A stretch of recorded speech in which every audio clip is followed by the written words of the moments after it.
Hello मेरे प्यारे बच्चों, मैं सूरज सिंह आपका किड्स क्लासेस प्रयागराज में हार्दिक स्वागत करता हूं। तो बच्चों, आज का हमारा टॉपिक है हेरेंस फार्मूला। तो आज हेरेंस फार्मूला में हम पढ़ेंगे हेरेंस फार्मूला के बारे में और कैसे हम किसी भी ट्रायंगल का एरिया निकालते हैं।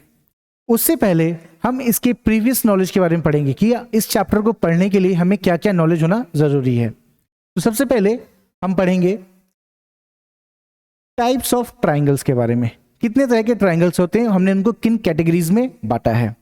तो टाइप्स ऑफ ट्रायंगल्स की जो कैटेगरी होती है, पहली कैटेगरी होती है on the basis of sides. सबसे पहले हमने ट्रायंगल्स को बांटा है on the basis of sides में। दूसरा टाइप होता है बच्चों on the basis of angles. ठीक, एक कैटेगरी क्या होगी आपकी साइड्स के बेसिस पे, एक कैटेगरी क्या होगी आपकी एंगल्स के बेसिस पे।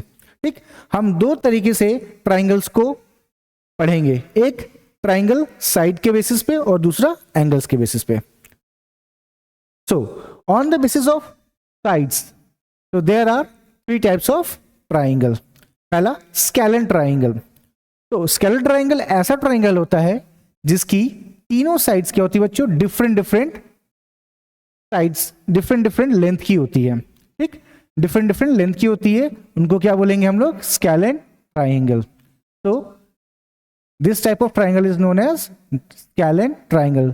ए, B and C are the length of the triangle. तो आइसोसेलेस ट्रायंगल के बारे में अगर हम बात करते हैं बच्चों, तो आइसोसेलेस ट्रायंगल ऐसे ट्रायंगल होते हैं जिनकी दो साइड्स आपस में बराबर होती हैं। जैसे कि हमारे पास एक ट्रायंगल है, इसका नाम है पी क्यू आर। इस ट्रायंगल में ये साइड और ये साइड क्या है, आपस में बराबर है। जब दो साइड किसी ट्रायंगल की बराबर होती हैं, वो ट्रायंगल होता है आइसोसेलेस ट्रायंगल। ठीक, इसकी एक प्रॉपर्टी हो रही थी बच्चों, इसके जो सामने वाला एंगल होता है वो क्या होते हैं, इक्वल होते हैं एक दूसरे के। Means angle opposite to equal sides are also equal. ठीक, लास्ट टाइप है हमारा इक्विलैटरल ट्रायंगल। तो इक्विलैटरल ट्रायंगल में बच्चों तीनों साइड्स क्या होती हैं ट्रायंगल की, आपस में बराबर होती हैं। जैसे ये हमारा ट्रायंगल है ए, बी और सी। इस ट्रायंगल में आप देख पा रहे हो इसकी तीनों साइड आपस में बराबर हो रही हैं। ठीक, तो जब तीनों साइड आपस में बराबर होंगी तो उनके तीनों एंगल्स भी आपस में बराबर होंगे, और जो तीनों एंगल्स के जो मेजरमेंट होंगे वो क्या होने चाहिए, चलिए फाइंड आउट करते हैं। मान लो ये एंगल्स तीनों बराबर हैं, एक्स मान लिया इन्हें। तो जब तीनों एंगल्स बराबर होंगे तो एंगल सम प्रॉपर्टी हम लोग लगाएंगे, x plus x plus x equal to 180 degree. ठीक, जब इन तीनों एंगल्स का हमने ऐड किया तो क्या मिला हमें, 3x equal to 180 degree and x is equal to कितना आ जाएगा, 60 डिग्री। तो each angle will measure is equal to 60 degree. तो यहां पे हर एंगल का जो मेजरमेंट आएगा बच्चों वो 60 डिग्री आएगा। ठीक, so on the basis of angles, now we are going to talk about the triangles on the basis of angles. तो बच्चों सबसे पहला है हमारा acute angled triangle. So acute angle नाम से पता चल रहा है आपको कि जो एंगल होगा इस ट्रायंगल का वो less than 90 degree and greater than 0 degree होगा। ठीक, सो इस टाइप के ट्रायंगल को हम ऐसे रिप्रेजेंट करेंगे।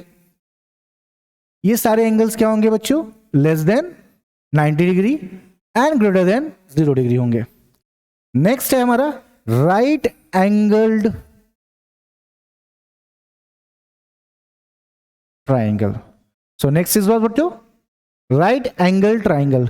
ऑब्वियसली नाम से पता चल रहा है राइट एंगल, राइट एंगल बोले तो 90 डिग्री, 90 डिग्री। सो सीओ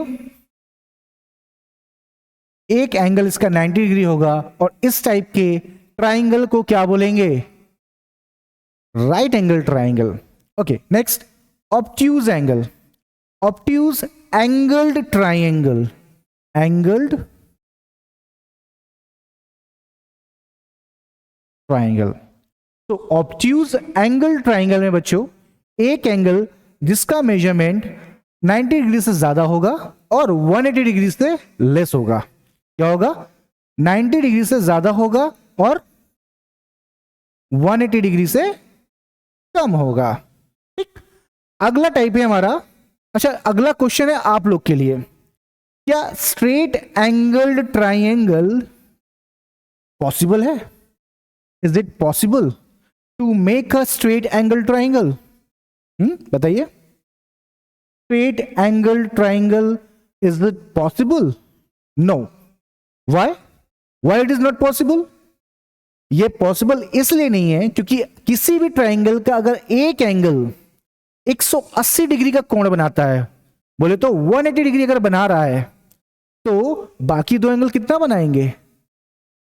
क्यों? क्योंकि एक ट्राइंगल के जितने भी एंगल हैं उन सभी का सम 180 डिग्री हो गया। अगर एक अकेला एंगल ही 180 डिग्री बना लेगा तो बाकी दो का एंगल क्या होगा? 0 होगा। तो वो एक स्ट्रेट लाइन बन जाएगी और वो ट्राइंगल नहीं रहेगा। So straight angle triangle is not possible. चलिए, जैसे कि हमने आज तक पढ़ा है कि अगर हमारे पास एक ट्राइंगल है, इसका नाम ए बी सी है, ये इसकी साइड है, इसकी लेंथ क्या है बच्चों? ए है। ये दूसरी साइड इसकी लेंथ क्या है बच्चों? बी है। और ये तीसरी साइड इसकी लेंथ सी है।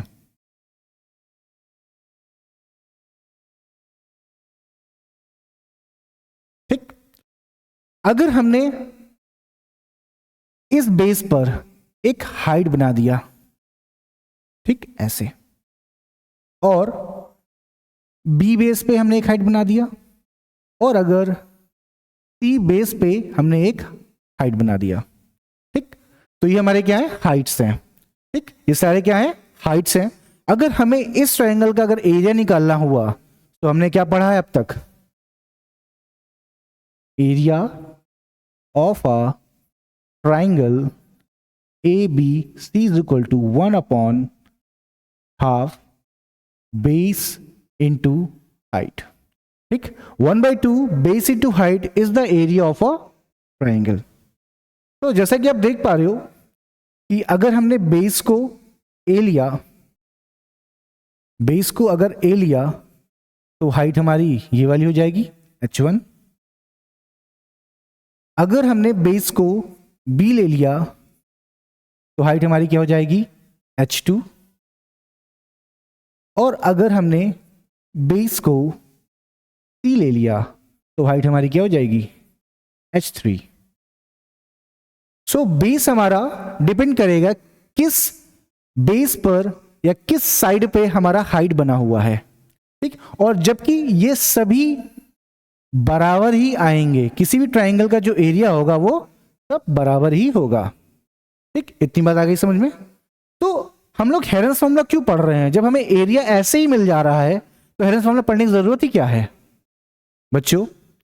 हेरेंस फॉर्मूला हम इसलिए पढ़ रहे हैं क्योंकि अगर हाइट नहीं दी हुई है तो हम एरिया कैसे निकालेंगे? तो वहां पे यूज करेंगे हम लोग हेरेंस फॉर्मूला का। हेरेंस formula is used when height is not given in your question. So when all three sides are given, then you are able to find out the area of a triangle. So let's see here. Suppose that this is a triangle A, B, C, and sides are A, B, and C. तो पहले हम इस triangle का perimeter देखते हैं। Perimeter क्या होता है बच्चों? Perimeter is equal to sum of all sides.